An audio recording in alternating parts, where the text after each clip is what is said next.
So, 29 now. So I'll draw the diagram.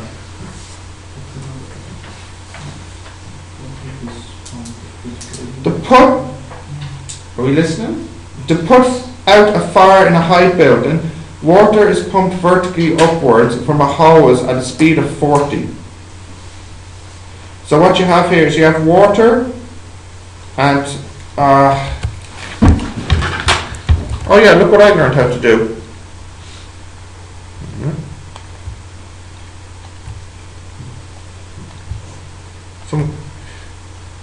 Someone taught me this yesterday.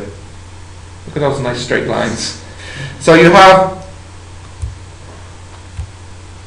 water being pumped up a building.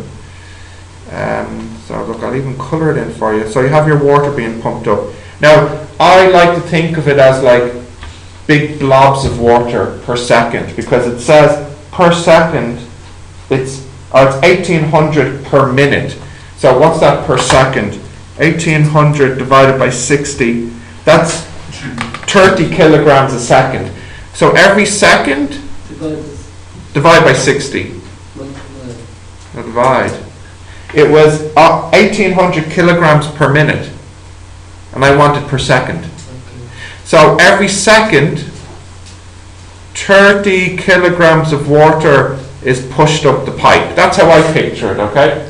And we're told that the speed is 40 meters per second. So I think about it like this. Every second, 30 kilograms of water gets launched up the pipe at 40 meters per second. Part A is how much water is that per second. Well, we've done that. That's 30. Oh no, that's not part A. Part A is what's the maximum height. So how could I work out the maximum height? Any ideas? Yeah, if you look here, you see the energy that this has at the beginning is only what? No? What type of energy is that? Kinetic, yeah. And as it rises to the top, it'll just have potential and it'll have no more kinetic because it'll be at rest, basically. So we can say the kinetic at the bottom, a half mv squared, should equal the potential at the top, which is mgh. So the maximum height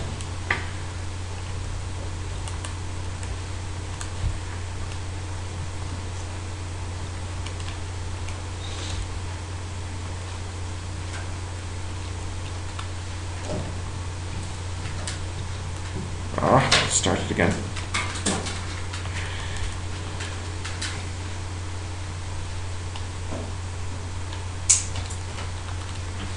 So I got 81.5 meters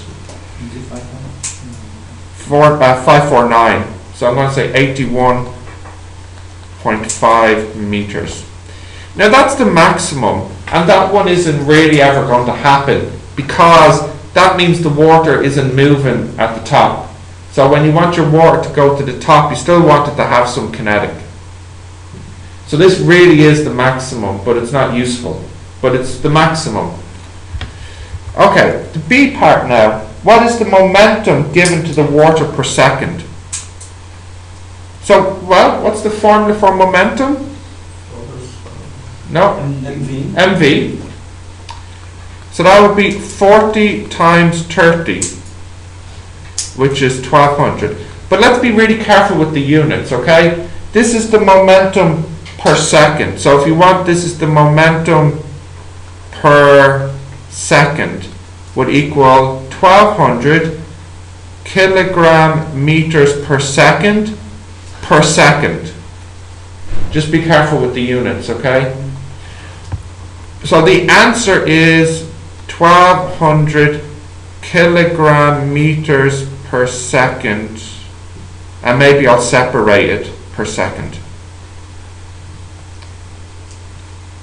Okay. Wait, one at a time. Andy? No, it's okay because the question says what is the momentum per second. So this here is the momentum per second. So I'll just put that in brackets. I won't take any marks away from you, but it looks nicer to do it like that.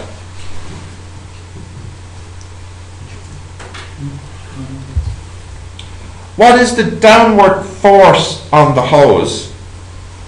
So if you think about it like this, I'm going to draw it again. Okay. Here's our water inside the tank. Okay? And the water is moving up. So if you want to think of it as a conservation of momentum, there's the pipe. At the beginning, what's the momentum of the pipe? Oh, by the way, they use the word hose. That just means pipe, okay? What's the momentum of the pipe? 0. It's not moving, right? And at the beginning, what's the momentum of the water? 0. But then what happens is the water wants to move up. Yes? So we have that answer there. The new momentum of the water is 1200. Yeah, well, we'll just do this as a 1 second picture. Plus the momentum of the pipe, which I'll just write as P. So what should P equal? It should equal minus 1200. Now wait, that's not finished. That means the pipe wants to move down. But of course the pipe doesn't move down. So there must be some force cancelling it. Okay? The pipe will feel this momentum going into it. So it has to push back to cancel it. The question really is, what is the downward force? Well, this is the downward momentum. So how can we change momentum into force? Yeah, if you remember, Newton's law says force is the change in momentum divided by the time. Now, what amount of time did I say this picture was for? It was for 1 second. So that would just be minus 1200 divided by 1. So that's minus 1200 newtons. Now, that might be a little bit tricky. There is another way to think about it. So that will just give us the right answer to begin with. It's minus 1200 down. That's the downward force. So write that down and then I'll show you another way you could do it. Yes? Shouldn't we divide the total time? No, because I was looking, remember, I'm thinking about this as a series of 1 second snapshots of blobs of water going up. So that's 1200 newtons continuously being applied. If I take it out, will it be the same answer? What do you mean by all? Like all the way to the top? I don't think so. I tried doing this with the intake 1 students and my answer was off by a factor of 2. So it's almost like you would have to average out that answer or something, you know. It'd be messy.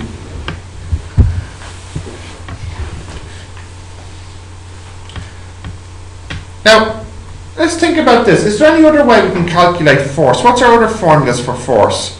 Force equals MA. Now, what's the M here? It's 30. And do we have a formula for the velocity? For the A, sorry? Yeah, do you remember what the A is? It's V minus U over T. So if this is during 1 second, what's the T? 1. It starts at rest, and then what's the velocity of the water? It becomes 40. And 30 times 40? 1200. So you see also the same answer. Yeah, well, the problem is, in this diagram here, that F is, I should draw my picture. That F is for this one here down. No, sorry. Let me clear up. That F is the force that throws the water up in the air. It's the upward force. So then the force on the pipe would have to be opposite that to cancel it. Which law is that? That's Newton's first law. For every action there's a reaction. So this upward force on the water, then there's a downward force on the pipe that must equal it, because the pipe's not moving. So if you want, you can put the minus in then. So force down, or the force on the pipe. And this is the force on the pipe.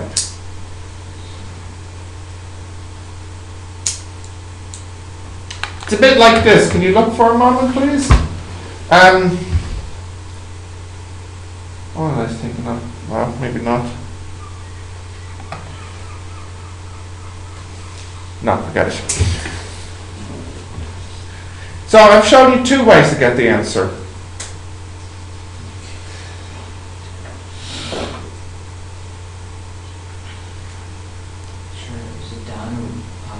Pipe. Okay, last part now of this, D.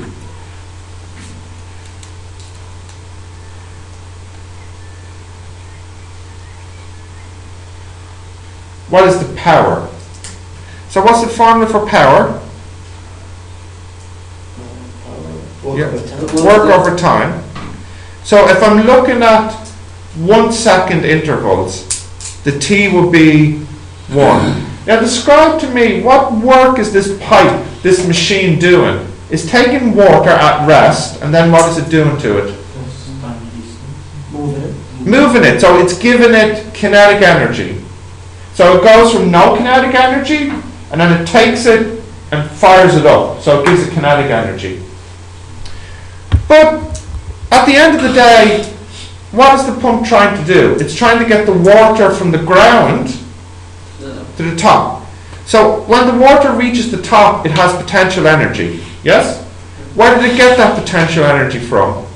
From the pump. Yeah, from the kinetic, and the kinetic from the pump then. So in other words, the potential energy at the end will equal how much work the pump is doing. That's its job, to get the water from here up to the top. So the formula would just be M, which is 30, G, H. It's okay to use kinetic. You can use, in fact, potential or kinetic, because, in fact, if you remember, we said that the potential at the top equals the kinetic at the bottom, so you get the same answer. It's just the potential formula is a little easier to use because it's just mgh. But if you use the half mv squared, you should get the same answer. What's the h? 82.5. 81.5. So this is the maximum. Yeah, for this whole question, you're assuming the pump's doing maximum. So I got here 24,000, so 24 kilowatts. Now just to prove that this is okay, we'll use the kinetic energy formula. So that'd be over 1, a half, now what was the velocity? Did we work it out? Oh no, we're told it's 40 squared. It should be. Because we get the 80. Yes, if we did everything right, it should be, yes. Yep. 24 kilowatts. And power not always work divided by time. It can be energy divided by time. This is the problem. I think I said before, energy and work, they really most of the time mean the same thing, because in physics, whenever we talk about work and energy, we always usually mean useful energy, which is work. So for example, if this is moving, it has kinetic energy, but I can call that work if that's what I wanted to do, if I wanted to move. So the difference between the two words is very, very small. And for us, most of the time, they really mean the same thing. And the symbol for the unit for them also the same. Yep, joules, so it doesn't really matter.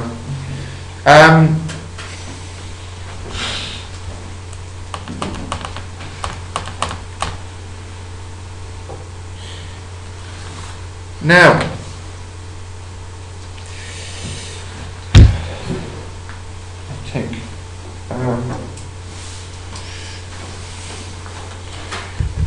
There is